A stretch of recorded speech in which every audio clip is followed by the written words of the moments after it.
আসসালামু আলাইকুম প্রিয় শিক্ষার্থীবৃন্দ। আজকে আমি আলোচনা করব প্রিন্সিপালস অফ অ্যাকাউন্টিং এর চ্যাপ্টার 3 থেকে জার্নাল এন্ট্রিজ। আজকে আমি পার্সেস এবং পার্সেস ডিসকাউন্ট অর্থাৎ ট্রেড ডিসকাউন্ট সেটা নিয়ে আলোচনা করব। সেই পার্সেস এবং পার্সেস ডিসকাউন্ট রিলেটেড জাবেদাকে নিয়ে আলোচনা করব। তো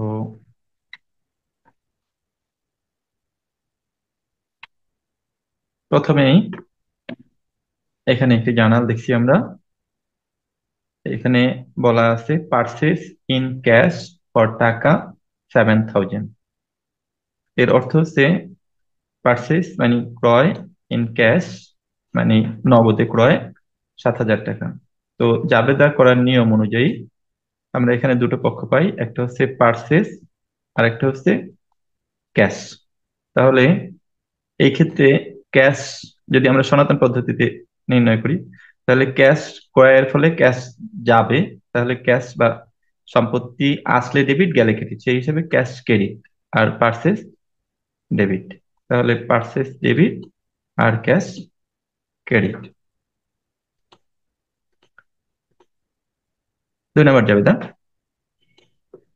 এখানে বলা আছে purchase from Habib in cash for টাকা 1,000। হাবিবের নিকট থেকে ক্রয়, যদিও ব্যক্তির নাম উল্লেখ আছে, তারপরও যেহেতু নগদে ক্রয় করছে সুতরাং ব্যক্তি মুখ্য বিষয় নয় এবং ব্যক্তিকে আমাদের চেনারও প্রয়োজন নেই, কারণ আমরা কিনেছি এবং ক্যাশ টাকা দিয়েছি। এই ক্ষেত্রেও আমাদের নগদ টাকা গিয়েছে তাই নগদ ক্রেডিট, আর ক্রয়ের ফলে নগদ টাকা গিয়েছে তাই ক্রয় ডেবিট। তাহলে পার্সেস ডেবিট আর ক্যাশ ক্রেডিট।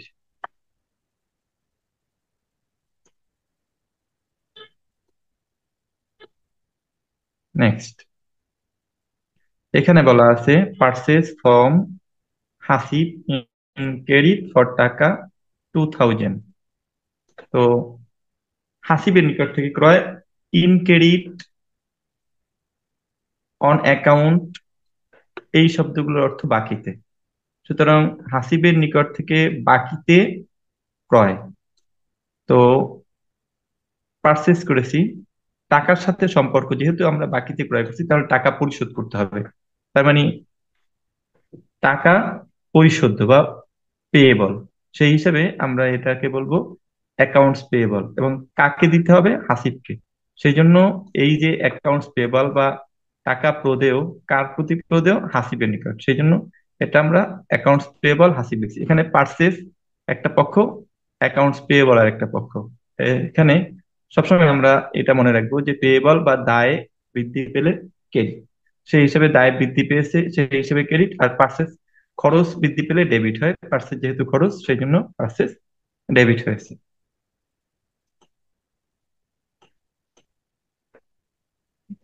নেক্সট,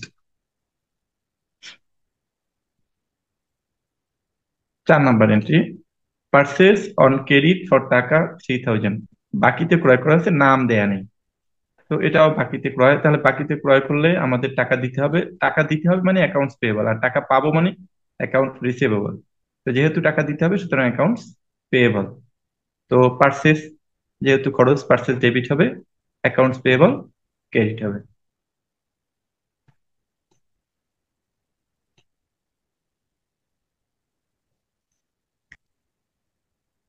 5 নম্বর যাবে তা, purchase by signing A note of টাকা 4,500। ক্রয় করা হয়েছে এবং সেই ক্ষেত্রে নোটে সাইন দেওয়া হয়েছে। নোট হচ্ছে এক পুস্তক কাগজ যেটার মাধ্যমে ভবিষ্যতে কোনো টাকা পরিশোধের অঙ্গীকার করা হয়। তো যেহেতু ক্রয় করা হয়েছে তাহলে ক্রয় একটি পক্ষ আর নোট একটি পক্ষ। যেই নোটের মাধ্যমে টাকা দেয়া লাগবে সেই নোটকে নোটস পেয়েবল বলে, আর যে নোটের মাধ্যমে টাকা পাওয়া যাবে সেটাকে বলা হয় নোট রিসিভেবল। যেহেতু এই নোটের টাকা আমাকে ভবিষ্যতে পরিশোধ করতে হবে সুতরাং এটি নোটস পেয়েবল। তো সেই ক্ষেত্রে পার্সেস ডেবিট আর নোটস পেয়েবল দায় হিসেবে ক্রেডিট।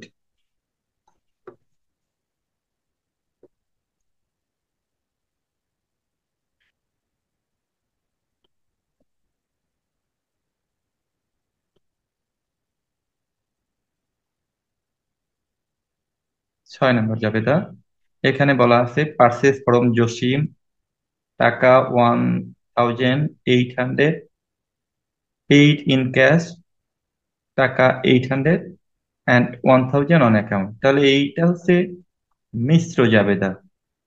তো আমরা জানি যে জাবেদার যদি একটি ডেবিট পক্ষ এবং একটি মাত্র ক্রেডিট পক্ষ থাকে, সেগুলোকে বলা হয় সরল জাবেদা।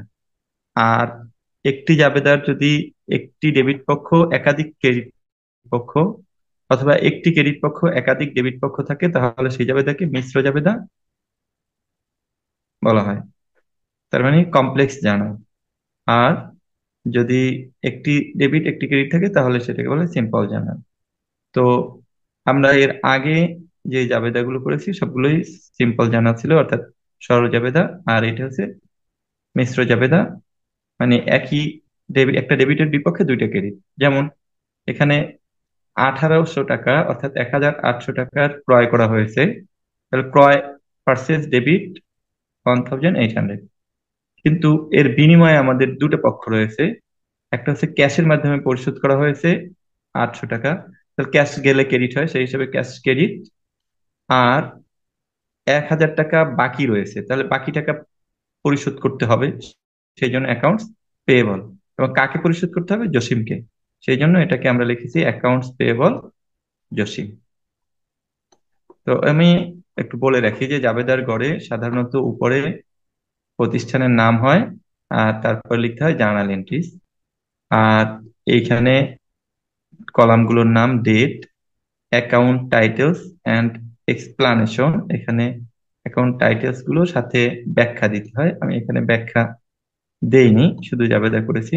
তাহলে এখানে যদি আমরা ব্যাখ্যা দেই তাহলে লিখতে পারি purchase on account and on cash and account, two record purchase on cash and account. এটা আমরা এখানে ব্যাখ্যায় লিখতে পারি। তো সেক্ষেত্রে ক্যাশ 800 টাকা আর অ্যাকাউন্টস পেয়েবল 1000 টাকা। এরপরে আছে পারচেস ইন ক্যাশ টাকা 5000 প্রোভাইডেড বাই ওনার। এখানে 5000 টাকা ঠিকই গিয়েছে, কিন্তু টাকাটা দিয়েছে মালিক। তো মালিক যদি ব্যবসায়ের জন্য কোনো টাকা পরিশোধ করে, সেটাকে আমরা ক্যাপিটাল বলবো। আর মালিক যদি ব্যবসায়ের টাকা দিয়ে কোনো কিছু নিজের জন্য ক্রয় করে, সেটাকে আমরা ড্রয়িংস বলবো। তো যেহেতু এখানে ক্রয় করা হয়েছে পারচেস ডেবিট, আর ক্যাশ ক্রেডিট হতো, কিন্তু আমাদের ব্যবসায় থেকে ক্যাশ যায় না, এটা মালিক দিয়েছে, সেই জন্য মালিকের সকল প্রকার পরিশোধকে ক্যাপিটাল বলবো। তাহলে পারচেস ডেবিট, ক্যাপিটাল, ক্রেডিট। তাহলে to record purchase by owners.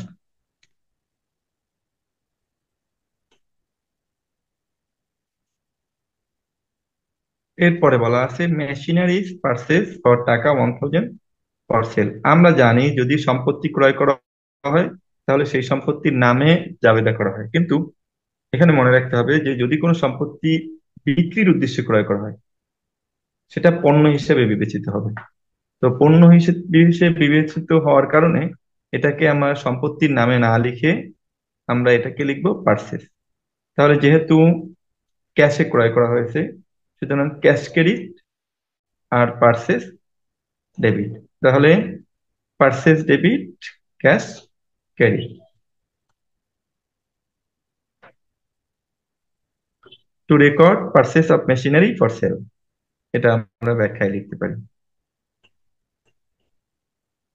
এবার বলা আছে purchase furniture for sale from Khalil টাকা 5000। যেহেতু ব্যক্তির নিকট থেকে ক্রয় করেছে এবং ক্যাশ কথাটা উল্লেখ নেই, সুতরাং আমরা মনে করবো এটা বাকিতে ক্রয় করা হয়েছে। তো ফার্নিচার সম্পত্তি হওয়া সত্ত্বেও আমরা এটাকে পারচেজ লিখবো, কারণ এটা বিক্রির উদ্দেশ্যে ক্রয় করা হয়েছে। তো বিক্রির উদ্দেশ্যে ক্রয় করার কারণে এটা পারচেজ হবে পণ্য হিসেবে, পারচেজ ডেবিট। আর যেহেতু বাকিতে ক্রয় করছে, তার মানে অ্যাকাউন্টস পেয়েবল। কার কাছ থেকে ক্রয় করছে? খলিলের নিকট থেকে, সেই জন্য accounts payable Khalil credit. To record purchase of furniture on account.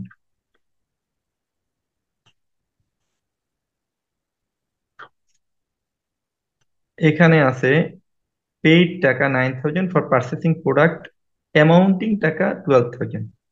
অর্থ হচ্ছে 9000 টাকা পরিশোধ করা হয়েছে পণ্য ক্রয়ের জন্য। কত টাকার পণ্য ক্রয় করা হয়েছে? 12000 টাকার পণ্য। তাহলে 12000 টাকার পণ্য ক্রয় করে 9000 টাকা পরিশোধ করা হয়েছে, তাহলে বাকি টাকাটা বাকি রয়েছে। সেই জন্য ক্রয় করা হয়েছে 12,000, পার্সেস ডেবিট 12,000।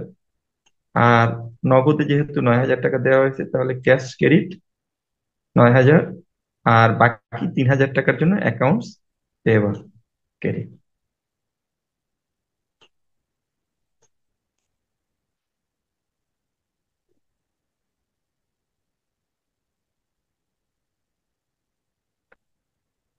এখানে বলা আছে পার্সেস গুডস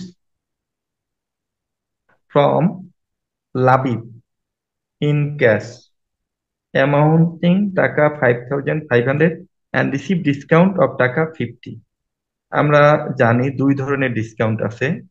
একটা ডিসকাউন্টকে বলা হয় ট্রেড ডিসকাউন্ট বা কারবারি বার্তা, আর একটা ডিসকাউন্টকে বলা হয় ক্যাশ ডিসকাউন্ট বা নগদ বার্তা।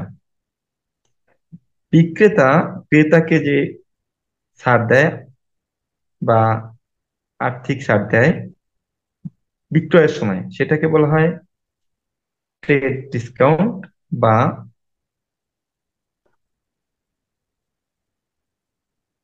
Discount.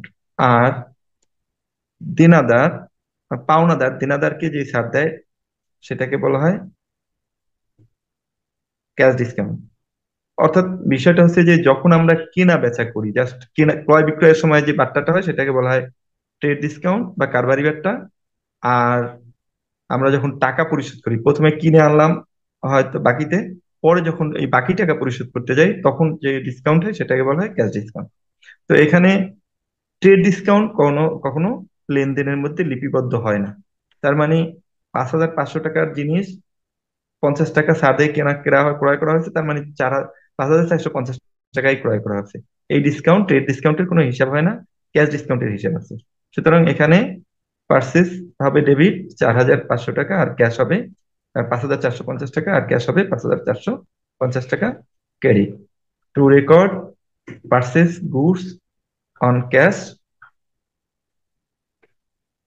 After deducting trade discount.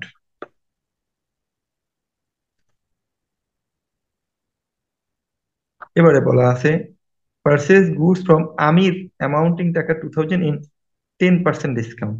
তার মানে 10% বার্তায় আমিরের নিকট থেকে 2,000 টাকার পণ্য ক্রয় করা হয়েছে। তো যেহেতু আমিরের নিকট থেকে 10% ডিসকাউন্টে ক্রয় করা হয়েছে, সুতরাং 10% বাদেই আমাদের লিখতে হবে পার্সেস ডেবিট। আর যেহেতু ব্যক্তির নাম রয়েছে, সেই জন্য এটাকে আমরা লিখবো হচ্ছে ক্যাশ ক্রেডিট। টাকা হবে 2,000 থেকে 10% বাদ, তাহলে 2,000 টাকার 10%-এ আসে 200 টাকা। তাহলে 2,000 টাকা থেকে 200 টাকা বাদ দিলে আমাদের অ্যামাউন্ট আসবে 1,800 টাকা।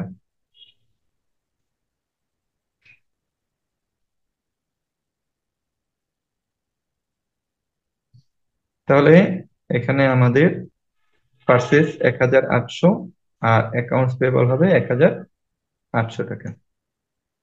Next,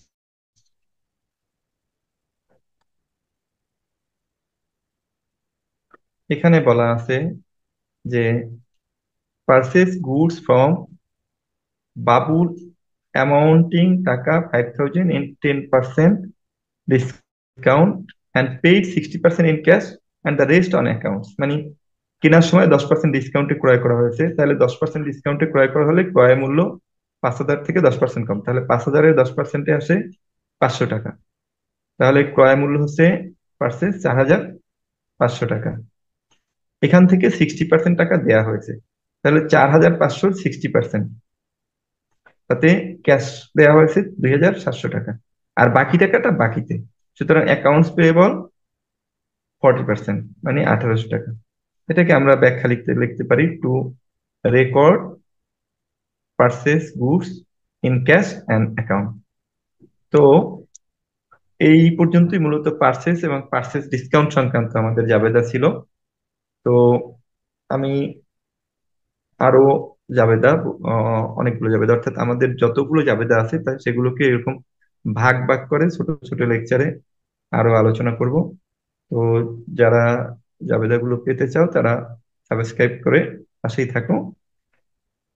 আহ সবাইকে ধন্যবাদ। আজকের মতো এ পর্যন্তই।